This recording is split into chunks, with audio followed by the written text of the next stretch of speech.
bu dee abonné go ci sunu page bi mën ngaa bës foofu ñu bind s'abonner nga bësaale cloche boobu ngir ngay mën di am sunu yeneen i notification wala saa sunu dugalee beneen vidéo bu bees. Le programme PNT, c'est le programme qui est chargé d'élaborer la politique nationale de lutte contre la tuberculose. Alors, je suis en même temps chargé de la communication digitale du programme. Alors, avant de commencer, je vais tenir à remercier Plan International pour nous avoir conviés à cette importante activité, qui est l'occasion pour nous, comme nous le faisons lors des grands événements religieux, de sensibiliser les pèlerins sur toutes les questions liées à la tuberculose. Alors, comme vous le savez, la tuberculose est une maladie sociale qui n'engage pas que les personnels de santé. Pour son éradication, il faut l'implication de tout le monde, toute la communauté. Raison pour laquelle nous sommes ici pour partager les connaissances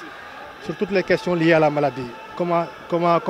elle se transmet, qu'est-ce que c'est que la tuberculose, comment elle se manifeste, quels sont les signes évocateurs de la maladie, comment elle se traite et comment l'éviter. Raison pour laquelle nous sommes là également afin de partager toutes les informations par rapport à la maladie. De tous les grands événements religieux, c'est l'occasion pour nous de sensibiliser toute la communauté. Comme je viens de le dire, c'est une maladie sociale qui n'engage pas que les personnels de santé. C'est une maladie qui, pour son éradication, il faut l'implication de tout le monde. Alors c'est une occasion pour nous de toucher le maximum de cibles de personnes, notamment les pèlerins à l'occasion de ces grands événements religieux. Alors, le message qu'on aimerait adresser à la population, c'est que nous sommes à l'ère de l'éradication de la tuberculose. Nous avons besoin vraiment de l'implication de toute la communauté. La tuberculose est une maladie qui se transmet, qui est curable, et les médicaments et les traitements sont gratuits et disponibles dans toutes les structures de santé du pays. Donc ce que nous voulons dire à la communauté aujourd'hui, c'est vraiment de s'impliquer davantage pour son éradication. Donc balaa may commencer damay tàmbalee pour remercier sunu partenaires yi waa Plan International ñu ñu invité ci activité bi. Lu ñu faral di def la parce que chaque événement religieux dañuy ñëw pour jàkkoonte askan bi. Occasion la pour ñu sensibiliser pèlerins yi sur toutes les questions yoo xam ne mu ngi jëm ci wàllum tuberculose. Lan mooy tuberculose, lan mooy mandarga yi, ñu ngi koy fajee, ñu ngi koy moytoo. ak lan la communauté war a jouer comme rôle pour ñu mën ko xeex pour ñu mën a gagner xeex bi loolu war suñu teewaay tey donc occasion la pour ñun ñu partager suñu connaissance yëpp ci wàllum feebar bi ànd ak suñu ay partenaires waa programme PALU waa Plan lépp rek pour ñu mbooloo mën a xeex maladie bi. Bon lu ñu tax ñu choisir tey comme ni ma ko waxee léegi feebar la boo xam ne ñun waa santé rek mënuñu ko gagner pour ñu mën a dakkal feebar bi il faut ñëpp dugal seen loxo. Comme tey occasion événement religieux bu am doole boo xam ne c'est à l'échelle internationale ñëpp ko xam occasion la pour ñu mën a sensibiliser pèlerins yi dañuy ñëw massivement pour fekkee événement religieux occasion la pour ñu mën a partager ak ñoom toutes les informations sur feebar séquelles terrestres. Message yi mooy dañu toll foo xam ne dañu nekk ci xeex bu métti pour dakkal feebar bi lu ñu bëgg mooy tey ñëpp fu munti nekk mun ci dugal sa loxo parce que feebar boo xam ne ñun nekk mënuñu ko gagner. ñu nekk mun ñu réussir combat bi donc lu ñuy ñaan mooy askan bi yëpp dugal seen ndoxu pour dakkal feebar bi pour loolu nag foog ñuy xam ne feebar la bu ñuy faj bu mu wër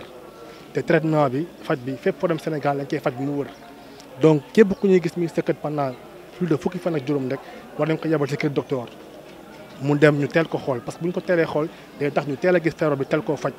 ngir dakkal wàllante bi. En collaboration ak région médicale. District sanitaire ak kuréel bi nga xam ne ñoom ñoo ñu may tey autorisé ñu à chaque année ñuy ñëw ànd ak ñoom organiser journée de sensibilisation muy le 4 ak le 5 ñuy leen di ñaax ci lépp li nga xam ne mooy feebaru tuberculose naka lañ koy moytoo wax leen tamit mandarga yi muy am wax leen tamit heure bu ñu amee tout de plus de 15 jours ñu teel a dem kër docteur accompagner leen ci tegal leen ay dispositifs lave-mains ba nga xam ne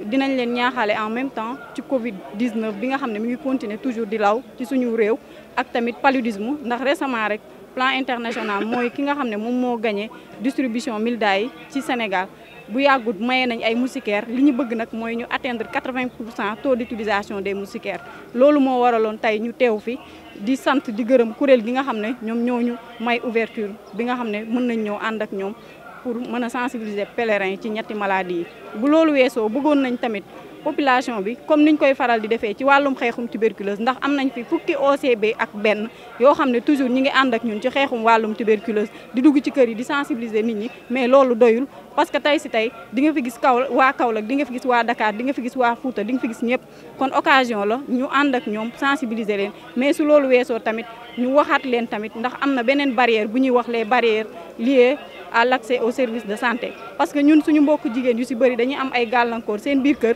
dañuy feebar war a dem kër docteur seen borom kër duñ leen bàyyi duñu am consentement conjugal te loolu day bokk ci li nga xam ne day wëy di lawal feebaru tuberculose bu dee moom nga am te ba pare amoo sa ndigalu jëkkër pour teel a dem kër docteur nga toog fa di wàlle rek li ñuy wax chaîne de transmission bi di gën a yokku loolu tamit bokkoon na ci li nga xam ne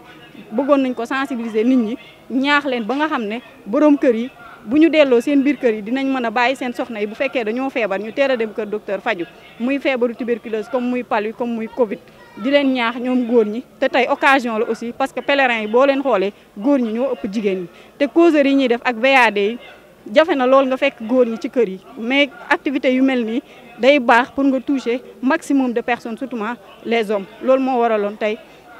plan international jox ñu ndigal ñu ànd ceeg waa PNT ànd ceeg région médicale ànd ceeg district pour ñëw tey ànd ak ñoom sensibiliser leen ci ñetti feebar yi muy feebaru tuberculose bi nga xam ne gars yi ñu ngi continuer stigmatisation baa ngi wéy ak paludisme bi nga xam ne ba tey mi ngi am malgré que ne indi nañ ay moustiquaires même ba ci takk wàllum takk moustiquaire sax da ngay gis borom kër boo xam ne danaan du ma nelaw ci moustiquaire su ko defee su soxna day am problème pour takk moustiquaire loolu yëpp bokkoon na ci li nga xam ne waraloon na journée bi tey ñu mën a leen a sensibiliser ba nga xam ne bu ñu delloo bu ñu feebaree dinañ teel a dem kër docteur dinañ nelaw si moustiquaire mais aussi dinañ respecter mesures barrières. Bonjour, moi je m'appelle Serigne Mbaye Wade, je suis chargé de projet de la lutte contre la tuberculose au niveau du bureau régional de Thiès. Je reprends ici l'unité de coordination nationale. Voilà, comme vous le savez, dans le cadre du 3e cycle de financement du NFM3, le Sénégal a bénéficié d'une subvention pour la lutte contre la tuberculose, le paludisme et le VIH. Et le volet communautaire est confié à Plan International Sénégal, qui en est le principal récipiendaire. Et on travaille en collaboration avec le PNT et le PNLP qui assure le volet technique. Voilà, pour mettre en œuvre ce volet de communautaire, donc on a des sous-récipiendaires, l'EMAT, le CRS et World Vision. Voilà. Donc comme vous le savez, on est dans un contexte de Covid-19 et il y a une affluence quand même par rapport à cet événement. Donc il urge de vraiment communiquer, de sensibiliser les pèlerins sur ces différentes maladies afin qu'ils puissent prendre les mesures nécessaires pour vraiment vivre avec le Covid et la tuberculose. Oui, on a distribué récemment des moustiquaires dans le cadre de la campagne de masse au niveau des différentes régions du Sénégal. Et c'est l'occasion pour nous en tout cas d'insister sur l'utilisation même de ces moustiquaires quant à l'accrochage au niveau des chambres.